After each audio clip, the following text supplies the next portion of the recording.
Hey folks, happy Thursday to you. We continue our FUMCCV September prayer calendar. The word is ritual, and we've got this full prayer calendar.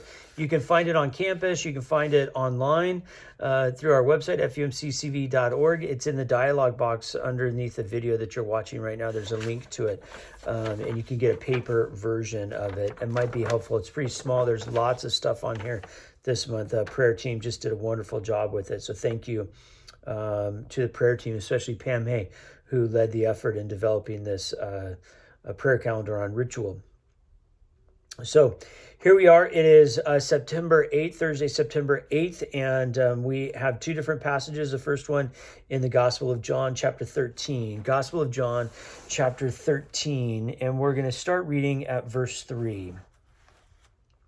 Jesus, knowing that the Father had given all things into his hands and that he had come from God and was going to God, got up from the table, took off his outer robe, and tied a towel around himself. Then he poured water into a basin and began to wash the disciples' feet and to wipe them with the towel that was tied around him. He came to Simon Peter, who said to him, "Lord, are you going to wash my feet?" Jesus answered, "You do not know what I am doing, but later you will understand." Peter said to him, "You will never wash my feet." Jesus answered, "Unless I wash you, you have no share with me." Simon Peter said to him, "Lord, not my feet only, but also my hands and my head." Jesus said to him, "One who has bathed does not need to wash except for the feet, but is entirely clean.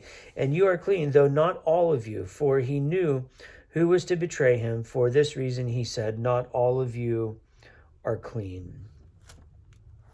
Now, the prompt for today asks us to think about the sacred in our rituals, and let us also think about the ordinary ways of life that become extraordinary when we practice them as a ritual. So washing your feet, not a big deal. Someone else washing your feet in this way that Jesus takes this ordinary act of cleansing, but it becomes this ritual of humility and forgiveness and preparation. Really a powerful act. What are the rituals that you take part in life that might seem kind of ordinary, but when done with this sacred sense, they really become an extraordinary act.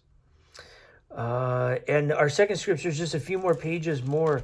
We go to Acts chapter 17, verse 10 through 12. That very night, the believers sent Paul and Silas off to Beroea, and when they arrived, they went to the Jewish synagogue. These Jews were more receptive than those in Thessalonica, for they welcomed the message very eagerly and examined the scriptures every day to see whether these things were so. Many of them therefore believed, including not a few Greek women and men of high standing. Here's the deal. There's a group of people who are meeting together daily, examining the scriptures and trying to discover what was true and real about the story of Jesus. And in the midst of that daily study and daily gathering and daily prayer and daily ritual, what happens is they met the risen Lord through the ministry of Paul and Silas.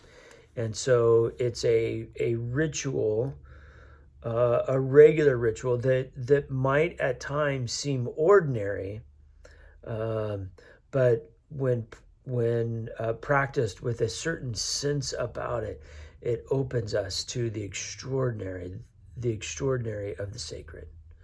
I pray that's true for you this day, this week, this month, as we revisit and practice these rituals of faith. God bless.